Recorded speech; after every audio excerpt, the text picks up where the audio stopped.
Tapi ketika telah muncul firqah-firqah, telah muncul perpecahan pada umat ini, muncul mereka yang memahami Al-Quran dan Sunnah dengan pemahaman sendiri-sendiri. Muncul golongan yang mengingkari takdir. Muncul golongan yang mereka mencela Ali bin Abi Thalib. Muncul golongan yang mereka menjadikan prinsip utama agamanya adalah memberontak kepada pemerintah yang sah. Muncul golongan yang mereka mengatakan iman itu tidak bertambah dan berkurang. Muncul golongan yang menyatakan bahwasanya iman itu cukup sekedar pengetahuan dan semuanya mengaku muslim. Sehingga ketika ditanya, kamu itu siapa? Mengatakan aku muslim, masih membingungkan. Muslim yang mana? Muslim yang mana?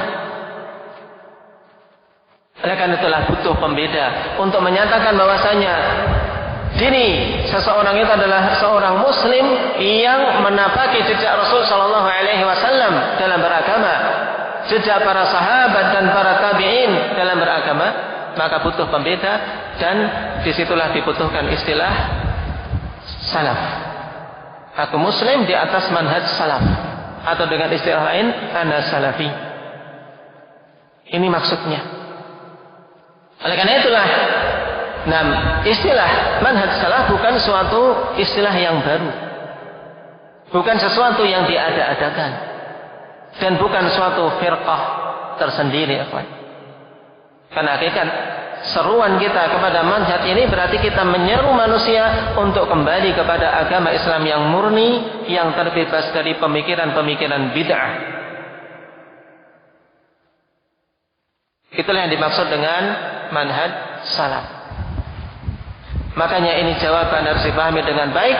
Kenapa seorang muslim dituntut untuk dalam beragama, dalam mengambil Al-Quran dan Sunnah di atas manhaj salaf, dikarenakan manhaj itu adalah manhaj yang hak.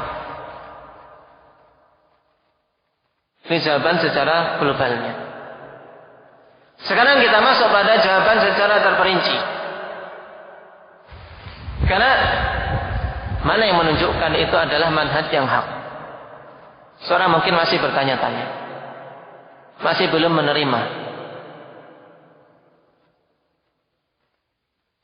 Kita katakan ya khonifillah, untuk jawaban secara terperinci ini pada beberapa poin. Yang pertama,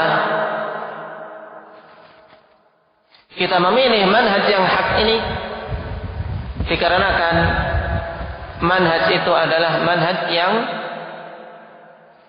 akan menyelamatkan siapa saja yang mengambilnya.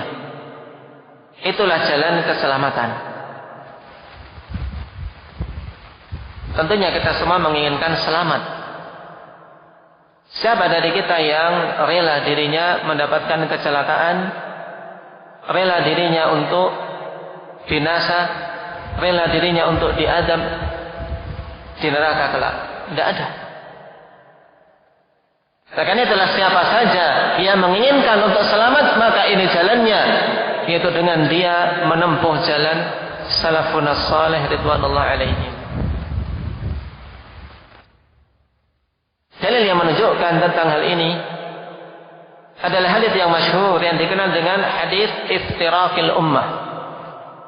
Hadis di mana Rasulullah SAW khabarkan tentang akan munculnya perpecahan di kalangan umat ini. Hadis yang datang dari beberapa sahabat, dari Anas bin Malik, dari Abi Hurairah, dari Auf bin Malik, juga dari Abdullah bin Amr bin Al-As dan yang lainnya, sehingga tidak ragu lagi tentang keabsahannya. Di mana Rasulullah SAW tegaskan bahwasanya orang-orang terdahulu tertimpa perpecahan, demikian pula umat ini akan mengalami perpecahan. Iftaraqatil yahud ala 71 firqah kulluha fin nari illa wahidah, wa iftaraqatin nasara ala 72 firqah kulluha fin nari illa wahidah, wa sataftariqu hadhihi al-ummah ala 73 firqah kulluha fin-nar illa wahidah. Rasulullah sallallahu alaihi wasallam kabarkan bahwasanya umat terdahulu yaitu orang-orang Yahudi telah terpecah belah menjadi 71 golongan. Semuanya di neraka kecuali satu. Berarti 70 golongan dari golongan orang-orang Yahudi terancam dengan neraka kecuali satu yang selamat. Demikian pula orang-orang Nasara, mereka terpecah belah menjadi 72 golongan. 71 di neraka dan hanya satu yang selamat. Kemudian Nabi sallallahu alaihi wasallam kabarkan tentang hal yang akan menimpa umat ini. Dalam sebagian riwayat bahkan Nabi sallallahu alaihi wasallam sampai bersumpah untuk menegaskan bahwasanya perkara itu adalah perkara yang hak. Walladzi nafsu Muhammadin biyadihi sataftariqu hadhihi al-ummah ala 73 firqah. Demi zat yang jiwa Muhammad berada di tangannya, umat ini akan terpecah belah menjadi 73 golongan. Semuanya di neraka kecuali satu. Ketika kita mendengar berita seperti ini, tentunya kita beriman bahwasanya apa yang disampaikan oleh Nabi sallallahu alaihi wasallam itu hak dan mesti terjadinya. Karena beliau sallallahu alaihi wasallam tidaklah berucap dari hawa nafsu. Namun ada hal penting yang hendaknya kita juga bertanya-tanya sebagaimana para sahabat bertanya-tanya. Ketika mendengar kabar tersebut, butuh bertanya siapa satu golongan ini yang selamat. Sebagaimana sahabat bertanya, "Man hum ya Rasulullah?" Siapa mereka ini yang bisa selamat dari perpecahan yang ada?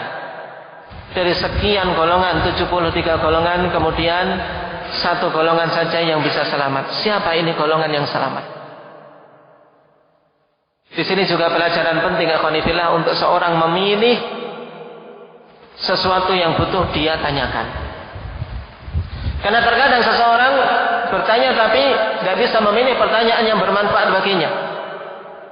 Misalnya dalam kasus tadi, 73 golongan, semuanya di neraka kecuali satu. Dia bingung mencari yang 72 itu siapa saja. Capek. Tapi coba kalau seorang diberi taufik untuk bertanya dengan benar sebagaimana yang dicontohkan oleh para sahabat. Yang penting yang satu ini siapa? Adapun 72 golongan kita kenal atau tidak, itu tidak bermanfaat ketika kita mengetahui golongan satu ini yang diselamatkan oleh Allah Subhanahu wa taala. Dan itu yang hendaknya menjadi tujuan kita semua, Pak. Untuk bisa mengetahui satu golongan yang selamat ini, kemudian kita berusaha untuk masuk ke dalam golongan tersebut. Maka Rasulullah sallallahu alaihi wasallam dalam riwayat Auf bin Malik radhiyallahu anhu mengatakan, ketika ditanya siapa mereka itu, beliau mengatakan al-jamaah. Mereka itu adalah al-jamaah. Al-jamaah. Masih belum jelas. Dan tentunya sebaik-baik penjelas, ketika kita ingin mengetahui apa maksud Rasulullah sallallahu alaihi wasallam dalam sabda-sabda beliau, kepada siapa kita bertanya? Tentunya yang paling dekat dengan Rasul, yaitu para sahabat. Dan kita mendapati sebuah riwayat dengan sanad yang sahih, dikeluarkan oleh Ibnu Asakir rahimahullahu ta'ala dalam tarikh beliau. Demikian pula oleh Imam Al-Lalikai dalam Syarh Sunnah dan yang lainnya. Penafsiran dari sahabat yang mulia Abdullah Ibnu Mas'ud radhiyallahu anhu. Beliau menegaskan bahwasanya al-jamaah ma wafaqal haq wa in kunta wahdak. Yang dimaksud dengan jamaah adalah apa saja yang mencocoki kebenaran walaupun engkau bersendirian. Walaupun engkau seorang di tengah-tengah banyaknya manusia, seorang diri. Tapi tatkala engkau mencocoki al-haq, mencocoki kebenaran, maka engkau adalah al-jamaah. Al-jamaah ma wafaqal haq wa in kunta wahdak. Dalam riwayat athar yang lain dari Ibnu Mas'ud juga, ma wafaqal kitab wa sunnah wa in kunta wahdak, yaitu apa saja yang mencocoki Alkitab dan as-sunnah walaupun engkau bersendirian. Inilah al-jamaah. Yang juga semakin jelas afanillah kriteria jamaah ini dikatakan mencocoki kebenaran itu bagaimana? Dalam riwayat yang berdasarkan penguat-penguatnya afanillah bisa dibangun di atasnya hujjah. Yaitu riwayat dalam hadis Abdullah bin Amr bin Al-As radhiyallahu anhuma, di mana Rasulullah sallallahu alaihi wasallam berikan penjelasan yang lebih gamblang kepada kita tentang kriteria golongan yang selamat. Ketika ditanya siapa satu golongan yang selamat ini wahai Rasulullah, maka beliau mengatakan ma ana alaihi al-yauma wa ashabi. Itulah golongan yang selamat, yaitu golongan yang berada di atas perkara yang aku berada di atasnya saat ini, demikian pula para sahabatku berada di atasnya. Dan jawaban ini akhwanillah bagi seorang muslim yang menginginkan keselamatan tentunya sudah sangat jelas. Untuk selamat berarti butuh dia memenuhi kriteria tersebut, yaitu berjalan di atas apa-apa yang Rasulullah sallallahu alaihi wasallam berjalan di atasnya, juga para sahabat ridwanullah alaihim berjalan di atasnya. Itulah al-jamaah, dan itulah kelompok yang Allah Subhanahu wa taala selamatkan dari sekian banyak kelompok-kelompok yang muncul.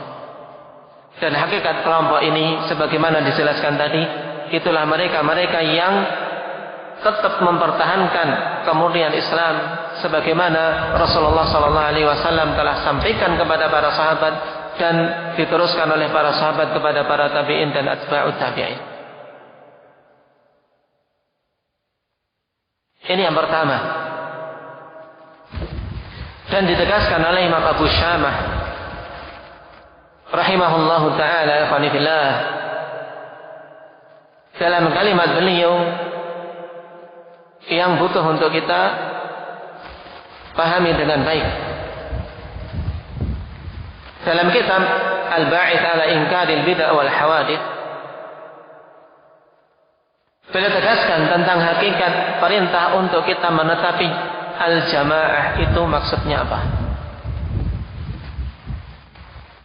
Beliau menegaskan wa haitsu ja'al amru biluzumil jamaah fal muradu bihi luzumul haqq wattiba'uh.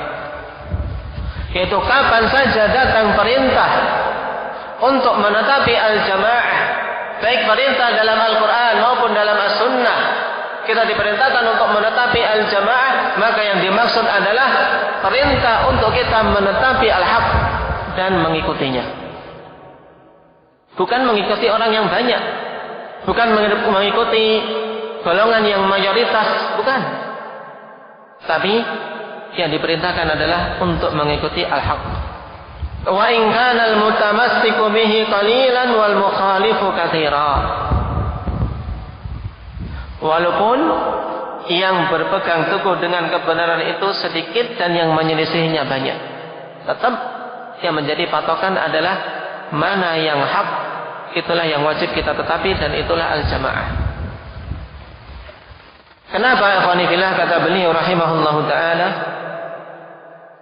Li'anna al-haqqa alladhi kanat alaihi al-jama'atul ula minan nabiy sallallahu alaihi wasallam wa ashabihi wa la nudhira ila kathrati ahli al-batil ba'dahum. Dikarenakan al-haq itu, kebenaran itu adalah yang Nabi Shallallahu Alaihi Wasallam atau adalah yang jamaah pertama berada di atasnya. Itulah al-haq. Itu dikarenakan al-haq itu adalah perkara yang jamaah yang pertama kali berada di atasnya. Siapa itu jamaah yang pertama kali? Yaitu Nabi Shallallahu Alaihi Wasallam dan para sahabat beliau. Sehingga tidak perlu melihat kepada banyaknya orang-orang yang berada di atas kebatilan setelah mereka. Karena sebanyak apapun mereka, ketika di atas kebatilan tidak dikatakan al-jamaah. Dan seseorang walaupun sendirian, dia di tengah kaumnya atau di suatu negeri sendirian, tapi dia di atas al-haq, maka dia adalah al-jamaah. Kenapa? Karena hakikatnya dia bergabung dengan jamaah yang pertama, yaitu jamaah Nabi Sallallahu Alaihi Wasallam dan para sahabatnya. Ini yang harus kita pahami. Apa yang pertama tadi untuk jawaban yang rinci, Abu Kasyah? Kenapa kita memilih manhaj salaf? Apa? Dikarenakan itulah manhaj yang akan membawa kepada keselamatan.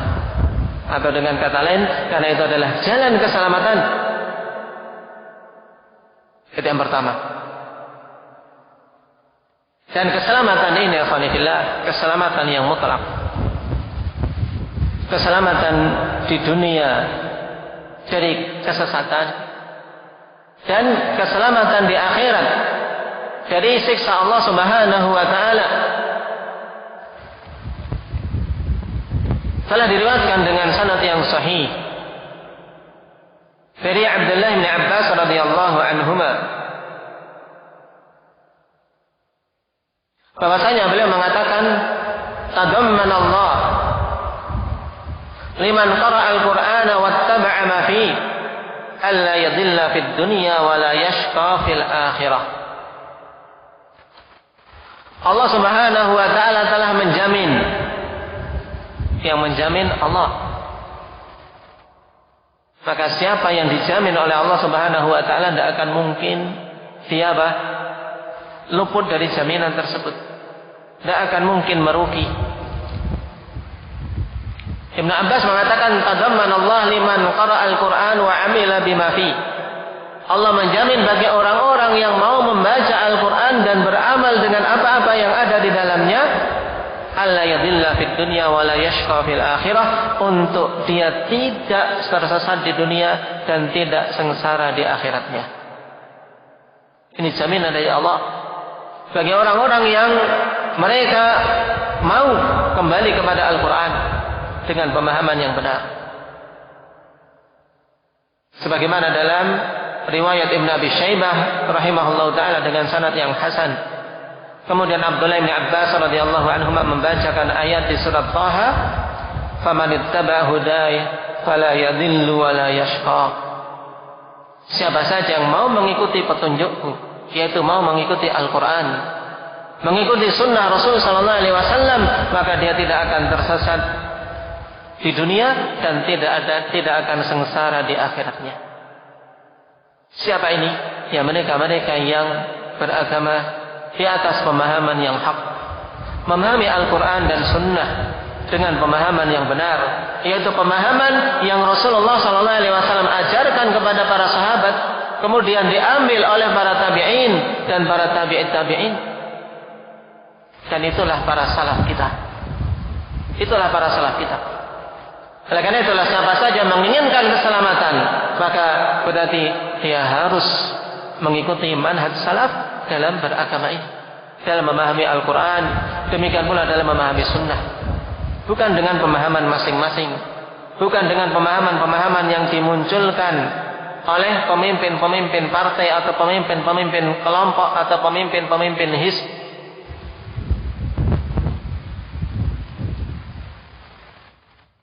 Dan sebaliknya, ikhwanifillah, siapa saja yang tidak mau mengikuti pemahaman yang hak ini, maka tentunya dia akan terancam dengan kesesatan di dunia dan kesengsaraan di akhirat. Sebagaimana Allah Subhanahu wa taala telah tegaskan hal tersebut dalam surat An-Nisa.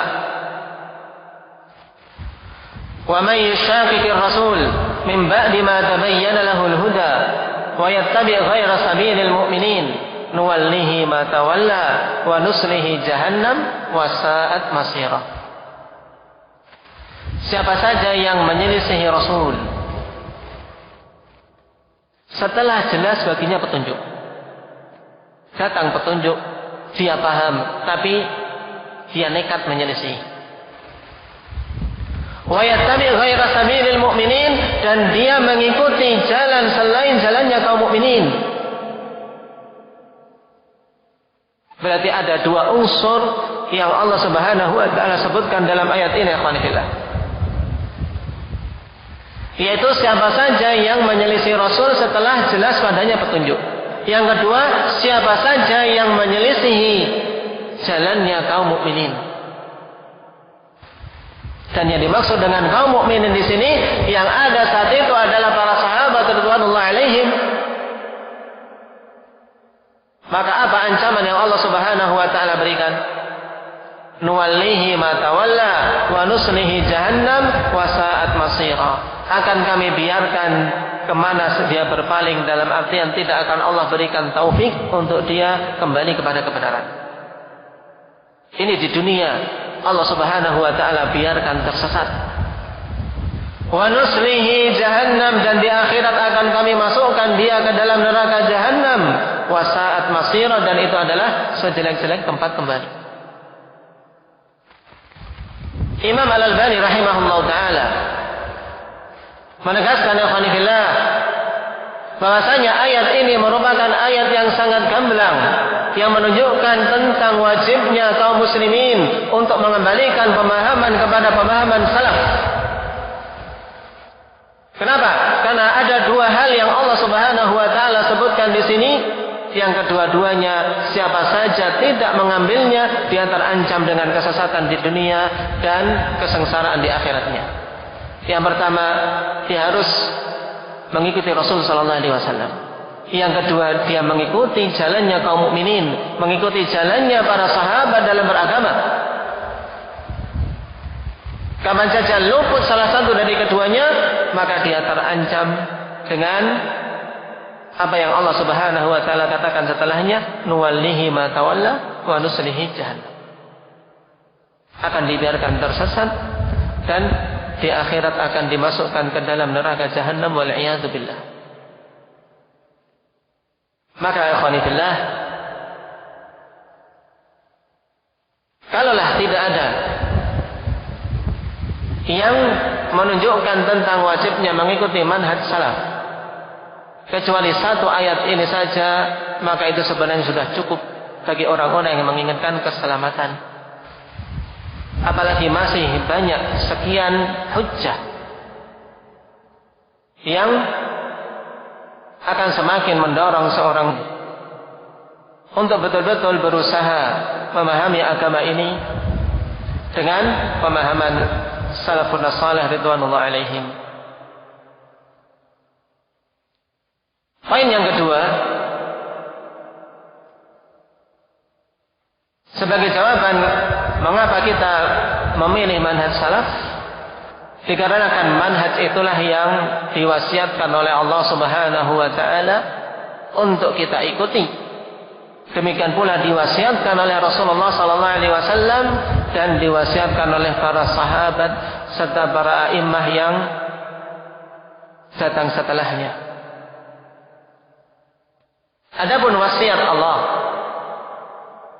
hal ini termaktub dalam kitabnya yang mulia, yaitu firman Allah Subhanahu wa taala, wa anna hadza sirati mustaqiman fattabi'uhu wa la tattabi'us subula fatafarraqa bikum an sabilihi dzalikum wassaqum bihi la'allakum tattaqun.